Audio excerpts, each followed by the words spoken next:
to my channel. It's your girl Lissy, and today guys we're gonna be talking about the wonderful world and or the downfall of Toys R Us. So as a kid, Toys R Us was one of my all-time favorite places in the entire world. Like, how could it not be? Basically, if you guys have never been to a Toys R Us, let me catch you guys up as to what it is and how it kind of had its very dark downfall and it kind of fell apart over the years. Toys R Us was one of America's largest toy store chains, and the company was founded in 1957. Its first store was built in April of 1948, and these stores carried a very wide range of children's toys such as bikes, dolls, Barbies, video games, plushies. Pretty much any popular toy at the time was inside of a Toys R Us. Like, they carried literally everything and anything. Arts and crafts, I think clothing as well, outdoor necessities like water stuff for playing in the pool. They had everything at Toys R Us's. It was basically like a toy store heaven. Like a little kid in the candy store, I got so darn excited to go get a toy from Toys R Us. It was just amazing. Also, the outside of the building of Toys R Us's were always so colorful and bright with the big toony logo. Like, as a kid, I was automatically drawn to the logo, kind of like people are drawn to a McDonald's logo. Same sort of concept, the colors on that logo just made you want to go in the store. But sadly, these stores were absolutely amazing. However, they closed from bankruptcy in 2017 and 2018, and pretty much all their locations completely closed their doors and shut down forever, making a lot of people lose their jobs because there was thousands of Toys R Us employees across the whole nation that lost their job when this happened. They closed all locations in the US, the British lands, Australian locations, and pretty much everywhere else at the time. This broke my heart and so many other kids' hearts as well, because this place was so nostalgic to so many of us while we were growing up. It was like a key memory of our childhood. This place just had a certain feeling that's kind of hard to explain. It was just so extremely nostalgic. And another thing I want to mention before I get into the dark, scary stuff was there was this big giraffe mascot called Geoffrey the Giraffe that kind of represented Toys R Us. Formerly known as Dr. Giraffe, Geoffrey the Giraffe made his public debut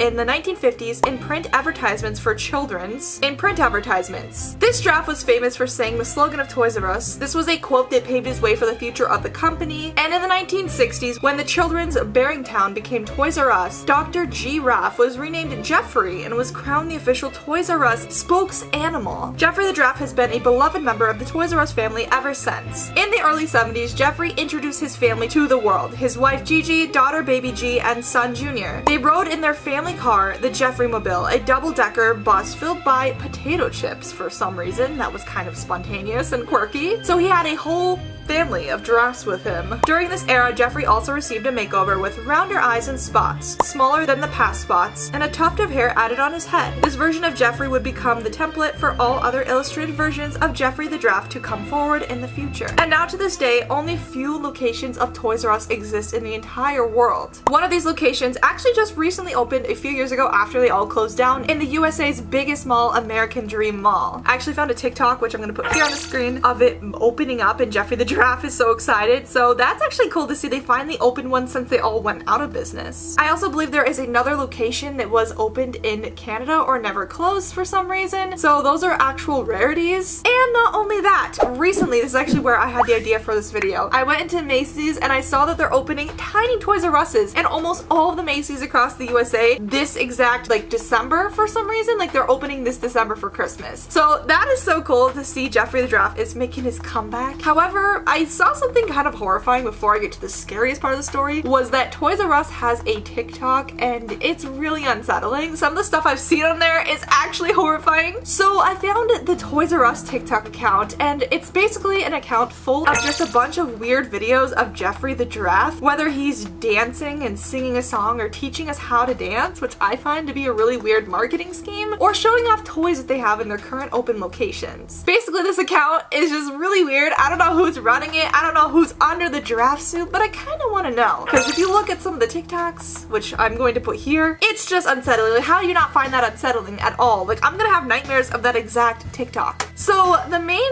really concerning part of this whole story actually revolves around a Toys R Us that was built atop of a cursed, haunted land and had a bunch of hauntings, according to the internet, connected to this place. I think I've covered this in a past video, but it's so fascinating to me, I want to cover it again because it's just horrifying and unsettling. So this Toys R Us was located in Sunnyvale, California and has closed ever since. I believe since then it's been turned into either a pet store and then even a Walmart and even a sporting store because of all the hauntings. Accordingly to the internet, they claim that the stores became so haunted, whatever was built atop that land that the Toys R Us was on, people did not want to keep their store open and things were going wrong like left and right. The store was originally built in the 1970s as part of Toys R Us expansion to California. Almost immediately as soon as this Toys R Us was built on top of this land, employees reported strange happenings. Toys would fly off shelves, people felt phantom touches, and faucets turned on and off all by themselves with nobody in the room. It became legendary among paranormal investigators in the late 70s when it played a host to several seances by psychics. One of these seances was shown on a popular program, That's Incredible. In the episode, which features a number of delightfully terrible reenactments, Brown tells the story of a so-called Toys R Us ghost. According to Brown, she was able to make a contact with the ghost, a laborer on the farm that once stood on the spot of the new store, which the store was built on top of the farmland. As he walked down the hall towards me, he kept saying, "Have mercy on me, Beth," Brown related. She initiated the ghost's name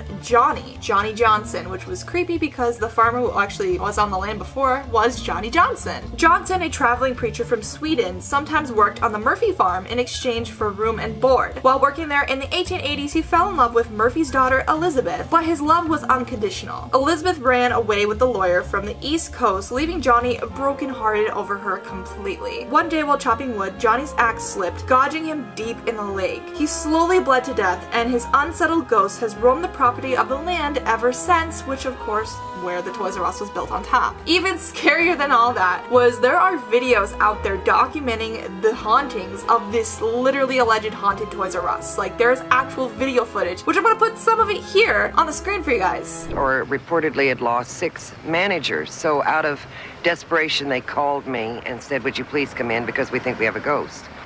It's a story of unrequited love, and not like some of the violence we see at other, let's say, ghost stories. It's sad, it's tragic.